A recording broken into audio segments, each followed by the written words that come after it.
സദൃശവാക്യങ്ങൾ അധ്യായം 28.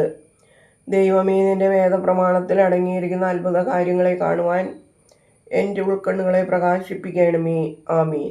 ഓടിക്കാൻ ആരുമില്ലെങ്കിലും അധർമ്മികൾ ഓടിപ്പോകും, നീതിമാന്മാരോ സിംഹതുല്യം ധൈര്യമായി നിൽക്കും. ദേശത്തെ അനീതി മൂലം അധികാരികൾ വർദ്ധിക്കുന്നു, നീതി അറിഞ്ഞിട്ടുള്ള നീതിമാന്മാർ അതിൽ സുദീർഘമായി വസിക്കും. ദരിദ്രനെ വിഷമിപ്പിക്കുന്നവൻ ഓരോ പ്രയോജനവും വരുത്താത്ത അതിവർഷം പോലെയാണ്. നിയമം ലംഘിക്കുന്നവൻ അനീതിയിൽ പ്രശംസിക്കുന്നു, പ്രമാണം പാലിക്കുന്നവനോ സ്വയം ശക്തീകരിക്കുന്നു. അധർമ്മി നീതിന്യായം മനസ്സിലാക്കുന്നില്ല, ദൈവത്തെ അന്വേഷിക്കുന്നവൻ സർവ നല്ല കാര്യവും അറിയുന്നു.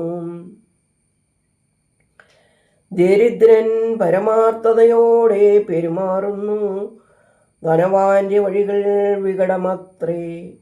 നിയമം പാലിക്കുന്നവൻ പുത്രനത്രേ. വ്യർത്ഥതയ്ക്ക് സേവനം ചെയ്യുന്നവൻ മാതാപിതാക്കൾക്ക് ലജ്ജ വരുത്തി വയ്ക്കുന്നു. കൊള്ളലാഭവും പലിശയും കൊണ്ട് സമ്പത്ത് വർദ്ധിപ്പിക്കുന്നവനത് ദരിദ്രരോട് സഹതാപമുള്ളവൻ്റെ കൈവശം ചെന്ന് ചേരത്തക്കവണ്ണം അതുപേക്ഷിച്ചു പോകേണ്ടി വരും. പ്രമാണം കേൾപ്പാൻ മനസ്സിലാതെ ചെവി പൊത്തുന്നവൻ്റെ പ്രാർത്ഥന അശുദ്ധമായിരിക്കും. പരമാർത്ഥിയെ നിർമാർഗത്തിലേക്ക് വഴിതെറ്റിക്കുന്നവൻ കുഴിയിൽ വീഴും. പരമാർത്ഥികൾ നന്മകൾ അവകാശമായി അനുഭവിക്കും. ധനവാൻ അവൻ്റെ നോട്ടത്തിൽ ബുദ്ധിമാനായി തോന്നും, വിവേകമുള്ള ദരിദ്രൻ അവനെ കുറ്റപ്പെടുത്തുന്നു.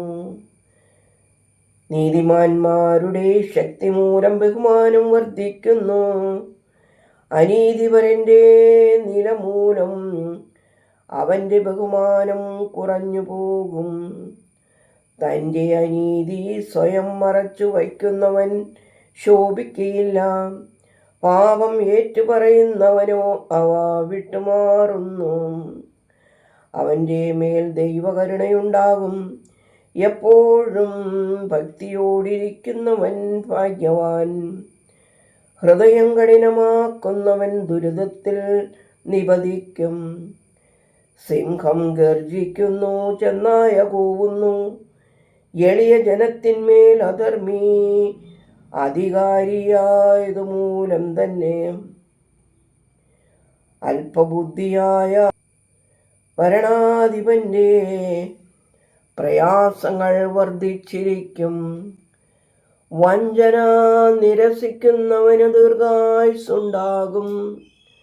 രക്തപാതകം മൂലം മനസ്സ് നീറുന്നവൻ തിരഞ്ഞെടുക്കപ്പെട്ടവരുടെ അടുക്കിലേക്ക് ഓടും, അവരോ അവനെ സഹായിക്കുകയില്ല. നിർമ്മലനായി ജീവിക്കുന്നവൻ രക്ഷപ്പെടും, വക്രമാർഗമുള്ളവനോ കുഴിയിൽ വീഴും. വയലിൽ വേല ചെയ്യുന്നവൻ ഭക്ഷിച്ച് തൃപ്തനാകും, വ്യർത്ഥതയോടെ പിന്നാലെ വായുന്നവൻ ദാരിദ്ര്യം കൊണ്ട് മതിയാകും. വിശ്വസ്തനായ മനുഷ്യന് വളരെയേറെ അനുഗ്രഹങ്ങളുണ്ടാകും, ദുഷ്ടന്റെ അനീതിക്ക് പരിഹാരമില്ല. മുഖസ്തുതി പറയുന്നവൻ നല്ലവനല്ല, എന്തെന്നാൽ അപ്പം നുറുക്കി കൊടുക്കുമ്പോൾ പോലും അവൻ ഏൽപ്പിച്ചു കൊടുക്കും. ദുഷ്ടകണ്ണുള്ളവൻ തിടുക്കത്തിൽ ധനികനാകുവാൻ ആഗ്രഹിക്കുന്നു, അവന് വൻ ഛേദം വരും എന്ന് അവനറിയുന്നില്ല. ഒരുവന് ശിക്ഷണം കൊടുക്കുന്നവന് കരുണ ലഭിക്കും, വാക്ക് മാറിപ്പറയുന്നവനേക്കാളും അവൻ ഉത്തമനാകുന്നു. അപ്പനിൽ നിന്നോ അമ്മയിൽ നിന്നോ ബലമായി അപഹരിച്ചിട്ട് അതെ, എനിക്ക് പാപമില്ല എന്ന് പറയുന്നവൻ അനീതിപരൻ്റെ കൂട്ടുകാരനത്രേ. അത്യാഗ്രഹിയാണ് കലഹത്തിന് പ്രേരിപ്പിക്കുന്നത്. ദൈവത്തിൽ പ്രത്യാശ വയ്ക്കുന്നവൻ സമ്പുഷ്ടനാകും. തന്നിൽ തന്നെ ആശ്രയിക്കുന്നവൻ ഭോഷൻ. പരമാർത്ഥതയോടെ നടക്കുന്നവൻ രക്ഷിക്കപ്പെടും. ദരിദ്രന് ദാനം ചെയ്യുന്നത് മൂലം ഒരു കുറവും ഉണ്ടാകുകയില്ല. എന്നാൽ ദരിദ്രനിൽ നിന്നും നോട്ടം തിരിച്ചു കളയുന്നവൻ്റെ മേൽ ശാപം വർദ്ധിക്കും. ദുഷ്ടന്മാർ ഉയർന്നു നിൽക്കുമ്പോൾ ആളുകൾ ഓടി മറഞ്ഞിരിക്കും. അവർ നശിക്കുമ്പോൾ നീതിമാന്മാർ വർദ്ധിക്കും. ദൈവമേ, സ്തുതി നിനക്ക് യോഗ്യമാകുന്നു. പാർക്കുമോർ.